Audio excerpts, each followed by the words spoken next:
Hello everyone, today we introduce a simple source method. This simple source method developed by a Reejoee company. It is an integrated power and measurement function of the device. It can provide the voltage and then can measure current. Main features. 1.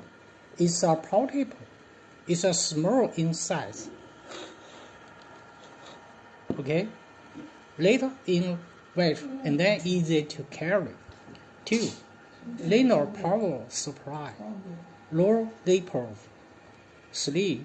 It can measure current from microampere to amp and then automatically shift statistical power consumption, evaluate the standby time. 4. It can use computer software to analyze the detailed current waveform and can use a vernier caliper measure peak current. You can see this software.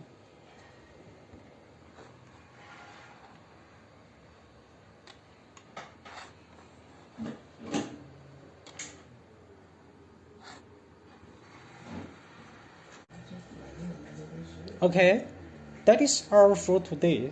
Thank you for watching.